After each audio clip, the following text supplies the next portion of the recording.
Assalamualaikum warahmatullahi wabarakatuh. Pada hari ini saya akan membincangkan tugasan yang bertajuk Implikasi Penggunaan Media Sosial ke atas hubungan dalam masyarakat. Media sosial merupakan satu rangkaian komunikasi di atas talian yang dapat menghubungkan para pengguna dari serata dunia. Menurut Sekamu Dewan Bahasa, media adalah alat perantara komunikasi atau perhubungan, manakala sosial adalah perihal kemasyarakatan dan pergaulan. Di sebalik manfaat dan kemudahan daripada penggunaan media sosial, terdapat juga beberapa kesan negatif dan juga kesan positif. Maka, objektif kajian kami adalah mengenal pasti implikasi penggunaan media sosial terhadap perpaduan kaum, mengkaji cabaran media sosial dalam mengekalkan perpaduan dan meneliti langkah-langkah pengawalan media sosial bagi mengukuhkan perpaduan rakyat Malaysia. Saya akan menyambung pembentangan mengenai kajian literatur, iaitu mengenai sejarah media dan evolusi media sosial. Sejarah media. Media merupakan bahan-bahan yang digunakan untuk komunikasi dengan membezakan bahan-bahan secara relatif yang tahan lama seperti tanah liat dan batu dengan bahan-bahan relatif yang tidak tahan lama seperti daun pelepah dan kertas. Para ilmuwan seperti Marshall McLuhan mendalami perkataan media itu adalah the medium is the message, iaitu sebagai alat penghantar untuk menyampaikan sesuatu pesan. Maksudnya, penyampaian pesanan ke sebuah alamat dipengaruhi oleh individu dan pembawaan medium yang digunakan. Kajian literatur mengenai evolusi media sosial. Media sosial telah diperkenalkan pada tahun 1987 oleh Ward Christensen dan Randy Suess, iaitu dengan mencipta sistem papan putih yang membolehkan maklumat dimuat turun dan memudahkan komunikasi melalui capaian internet menggunakan surat penghantaran elektronik. Pada tahun 1971, iaitu merupakan titik perkembangan media sosial, Advanced Research Project Agency (ARPA) telah menyerahkan surat penghantaran elektronik yang pertama bagi permulaan perkembangan media sosial. Metodologi kajian. Antara tujuan menyediakan rangka bentuk kajian adalah untuk menghubung kaitkan antara persoalan, objektif kajian dan juga hasil daripada kajian ini. Kaedah yang digunakan adalah kaedah kualitatif, iaitu menganalisis kandungan daripada bahan-bahan ilmiah dan juga sumber internet. Bagi penggunaan bahan-bahan ilmiah seperti buku-buku dan akhbar adalah salah satu cara bagi mendapatkan maklumat dan juga serba sedikit informasi yang berkaitan tentang kajian ini. Hal ini dapat dibuktikan dengan penemuan akhir ataupun penemuan akhbar secara dalam talian yang membantu dalam memperolehi maklumat yang berkaitan dengan kajian. Kaedah seterusnya adalah menggunakan sumber internet, iaitu mencari bahan dan juga info-info mengenai topik di laman sesawang. Meskipun terdapat banyak informasi yang boleh didapati, dengan begitu mudah pemilihan informasi yang tepat dan juga bersesuaian dengan kajian juga dipertimbangkan sebelum digunakan untuk kajian tersebut. Dengan melayari laman-laman yang sesuai dan diiktiraf juga dilakukan dalam menyiapkan tugasan yang diberikan ini. Akhir sekali, rumusan bagi metodologi kajian ini adalah digunakan untuk menyiapkan tugasan dengan sempurna serta kena dengan isi yang dikehendaki. Oleh itu, kaedah yang didapati membantu memudahkan pencarian informasi yang diperlukan. Di samping itu, pencarian maklumat dapat diperoleh dengan merujuk bahan-bahan ilmiah dan sumber internet yang dipercayai. Seterusnya saya akan membincangkan implikasi penggunaan media sosial terhadap perpaduan kaum.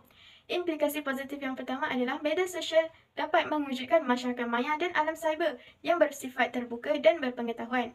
Media sosial merupakan ruang kepada masyarakat untuk berkongsi kepelbagaian dan keunikan budaya dan adat kaum masing-masing.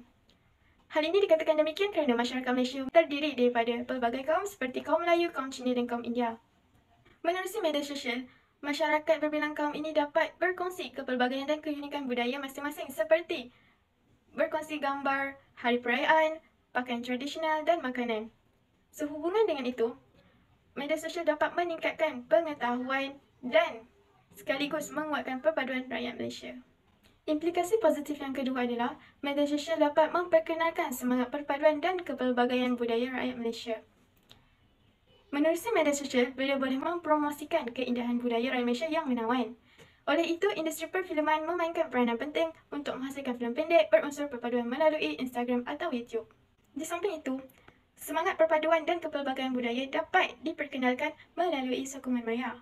Ketika Olimpik 2020 berlangsung, rakyat Malaysia menunjukkan semangat kesukanan dengan memberi sokongan melalui hantaran video, rakaman suasana dan kata-kata semangat melalui media sosial. Seterusnya, implikasi negatif penggunaan media sosial ke atas hubungan dalam masyarakat. Pertama, melibatkan masyarakat dengan isu buli cyber. Buli cyber adalah perbuatan yang memalukan dan mengancam seseorang melalui media sosial. Contohnya, pembuli cyber bersedia memberikan kata-kata kutukan sehingga menjatuhkan maruah mangsa, terutamanya berkaitan body shaming. Oleh itu, perkara ini akan memberikan kesan buruk pada aspek psikologi mangsa yang membuatkan mangsa terjerumus melakukan perkara yang membahayakan diri sendiri. Selain itu, mewujudkan masyarakat yang suka membazirkan masa dan mengabaikan tanggungjawab. Media sosial adalah platform termudah untuk menghabiskan masa. Oleh yang demikian, kesan penggunaan media sosial yang melampau bagi masyarakat yang bekerja, mereka akan mengabaikan tugas mereka di pejabat kerana terlalu asyik menggunakan laman sosial untuk menghiburkan diri ketika bekerja.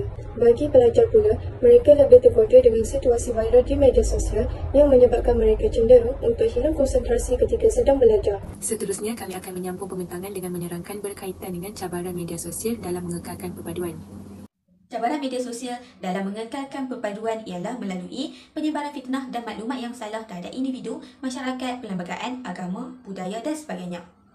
Menurut pengarah Institut Kajian Etnik Kita UKM iaitu Profesor Ulum Datuk Dr. Syamsul Amri Baharudin, beliau berkata bahawa penyalahgunaan media sosial menyebabkan berlakunya penyebaran fitnah dan maklumat yang salah. Perkara ini dipandang enteng oleh segelintir masyarakat yang tidak gentar menyebarkan fitnah dan berita palsu di media sosial tanpa mengetahui kesahihannya. Masyarakat perlu ambil cadar supaya tidak terjebak dan terpedaya dengan perkara tersebut. Penyebaran juga boleh dilakukan melalui pengubahan gambar atau tulisan yang diambil tanpa kebenaran pemilik asal. Berbagai tujuan juga dilakukan, misalnya untuk gurauan, dendam dan sebagainya. Oleh itu, masyarakat haruslah berwaspada dalam menyebarkan suatu maklumat dengan mengesahkan kesahihannya terlebih dahulu untuk mengekalkan perpaduan.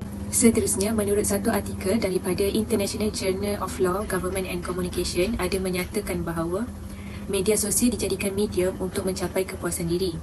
Ini kerana sifat media sosial yang terbuka, maka ia boleh diakses oleh pengguna dari pelbagai etnik, agama, latar belakang, taraf pendidikan maupun taraf hidup. Daripada situ, wujudlah sekumpulan individu yang tidak bertanggungjawab memanipulasikan fakta-fakta sahih demi kepentingan peribadi, etnik, agama dan ideologi politik. Selain daripada itu, media sosial juga dijadikan tempat untuk memperbesarkan isu perkauman. Perkara ini dapat dilihat dengan adanya segelintir pihak yang tidak menjaga sensitiviti etnik dan agama lain dengan memaknai perkongsian yang berbau penghinaan, sama ada dari segi kepercayaan, anutan atau adat. Apa yang membimbangkan adalah di dalam media sosial juga boleh berlaku perbincangan yang tidak rasional disebabkan oleh tahap pengetahuan yang cetek dari segi fakta dan sejarah serta kekurangan kadar celik politik.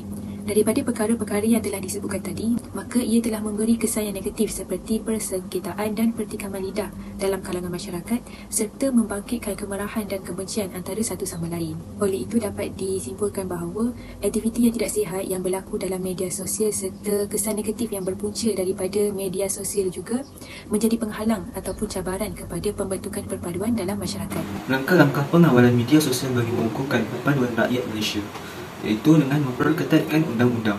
Kerajaan perlulah lebih memperketatkan undang-undang kerana untuk mengasili sebarang berita palsu yang disebarkan oleh pihak yang tidak bertanggungjawab untuk memecahkan perpaduan berbilang kaum. Hal ini kerana mereka bertujuan untuk menyemai perasaan tidak percaya dengan tujuan untuk musnahkan dan menghancurkan perpaduan, keamanan dan keharmonian yang telah kita capai di negara kita ini. Pengguna media sosial juga perlulah berhenti berkongsi cerita yang tidak benar dan disahkan kebenarannya kerana ianya hanya membuatkan masyarakat berpecah belah. Masyarakat tidak boleh mudah tunduk percaya atau terpengaruh dengan ideologi seperti ini kerana ianya bertujuan untuk menyemai kebencian dan syak prasangka yang menyebabkan perpecahan budaya, kaum dan sebagainya. Sekiranya kita melakukan perkara ini, maka akan terjadinya tragedi hitam seperti yang telah berlaku dahulu pada 13 Mei, yang mana pecahan yang cukup besar yang telah berlaku dan menyebabkan sejarah hitam kepada negara kita. Maka sekiranya kita melakukan kembali, maka hanya sia-sialah pengorbanan pejuang-pejuang di negara kita ini. Maka kita perlulah lebih optimis dan lebih berkesedaran supaya tidak melakukan perkara yang sia-siakan kita. Media sosial merupakan satu medium yang sangat berguna dan boleh memberikan banyak kelebihan dalam hubungan masyarakat. Namun begitu, penggunaan media sosial yang meluas juga mampu memberikan kesan yang buruk kepada masyarakat. Jadi antara langkah pengawalan media sosial bagi mengukuhkan perpaduan rakyat Malaysia ialah dengan mempertingkatkan pengawalan ke diri, iaitu pengguna media sosial perlu mempertingkatkan pengawalan ke diri supaya menjadi lebih berhati-hati dalam mengakses dan menggunakan kandungan multimedia. Hal ini kerana terdapat segelintir masyarakat tidak peka akan hal ini dan boleh mencetus perbalahan kaum atau salah faham masyarakat melalui isu-isu sensitif. Kesimpulannya, penggunaan media sosial membawa kesan yang positif dan negatif. Hal ini bergantung kepada individu itu dalam menggunakannya ke arah yang baik atau buruk. Setiap masyarakat hendaklah menggunakan media sosial dengan baik kerana ia adalah satu platform atau rangkaian komunikasi yang penting terhadap kehidupan masyarakat dalam membina masyarakat yang lebih maju.